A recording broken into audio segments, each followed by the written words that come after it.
Oil-producing countries like Saudi Arabia, China, United Arab Emirates, Qatar, Kuwait, Venezuela, etc. harness their crude oil to turn their countries into El Dorados. To these countries, the discovery of crude oil changed their destinies for the best. Their economy is thriving and they are competing favorably in the international market. But can you say the same for Nigeria? Really, I want to know, do you think the discovery of crude oil in Nigeria is a blessing or a curse? Let me know what you think in the comment below. Today's video is about how crude oil slowed down Nigerian growth and development. But before we continue, if you love true, inspiring and motivating videos that will rekindle your drive for success, you are in the right place because that is what we do.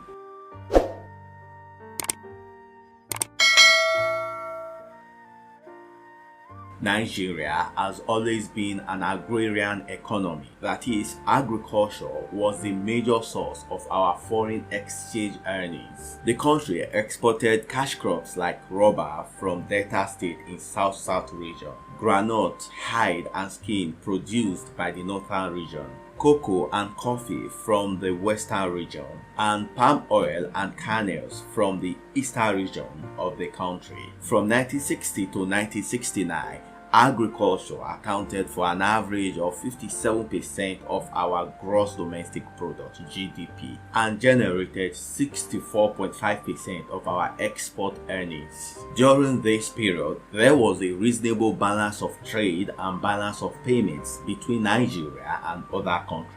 But all that changed when Nigeria discovered crude oil in commercial quantity in 1956. Within a few years, the country abandoned the agricultural sector which they had control over and focused on crude oil, a sector that they don't really have control of. For instance, Nigeria as a country does not control crude oil price or its marketing. We are just receivers. What we do is drill, export and use the proceeds to buy petroleum products. It's just like money in, money out, MIMO.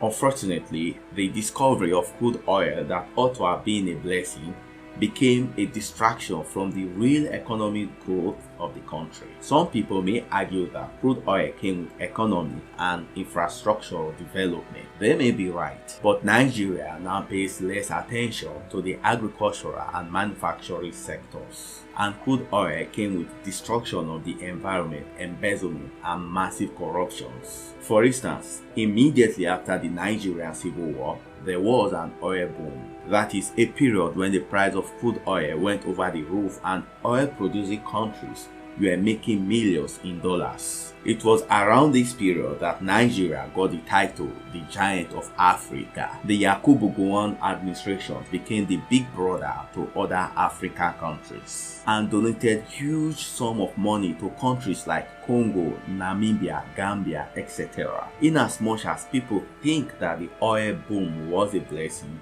it was also a curse. After the Civil War, the Gowon administration embarked on massive infrastructural projects to set the country on the path of economic growth, prosperity, and development. The administration rebuilt most of the infrastructures that were destroyed during the war. It was during this period that the cankerworm of corruption found its way into our system. The military government ordered a census so as to split the oil revenue, 55% for all states and 45% for oil-producing states. Guess what? All the states inflated their population in order to get more money from the federal government. Yakubu Gowon became very angry and refused to accept the census. At this time, the country was already over-dependent on oil revenue and other sources of revenues were gradually forgotten. The government further reduced import duties drastically. This makes imported food to be cheaper than local ones, and this action destroyed agriculture in Nigeria. Before you know it, the Nigerian economy that was vibrant and booming before crude oil was discovered started fluctuating because of over-reliance on oil revenue. As at then, 82% of the country's revenue was coming from crude oil and agriculture was dying. There was also the case of cement armada. The Gowon administration ordered 16 million metric tons of cement to build new barracks. This caused a huge congestion at the Lagos port as ships had to wait in line for about a year before they offload. And guess what? These ships were compensated for waiting. Because of this, so many ships started bringing rubbish goods to Nigeria just to stay in line for compensation. At the end of the day, it was discovered that the cement was just a huge overestimation as the contractor inflated the contracts just to dupe the military government. With so much propaganda and embezzlement by officials of the Yakubu Gowon government, people lost faith in the administration.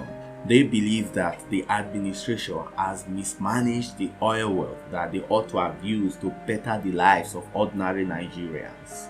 This narrative has been happening repeatedly with subsequent administration. The truth is, if Nigeria had fully harnessed other natural resources alongside crude oil, the country could have been one of the richest in the world. Outside crude oil, Nigeria is endowed with several other natural resources. For instance, we have clay for making roofing tiles, drainage pipes, and building bricks. We also have tin used in glass production. We have limestone for cement production. We have iron ore for making steel. We have gypsum for making fertilizers, cement, etc. We have gemstones for making jewelry and other adornments. We also have coal for power generation, leads for making batteries, cosmetics, paints, etc. Just imagine if Nigeria decide to develop all our potential. By now, we won't become one of the richest countries in the world. Unfortunately, the revenue from crude oil has distracted us from seeing other areas. Now you understand how crude oil has slowed down Nigeria's growth. What do you think about crude oil in Nigeria? Kindly share your thoughts in the comment below. Thank you.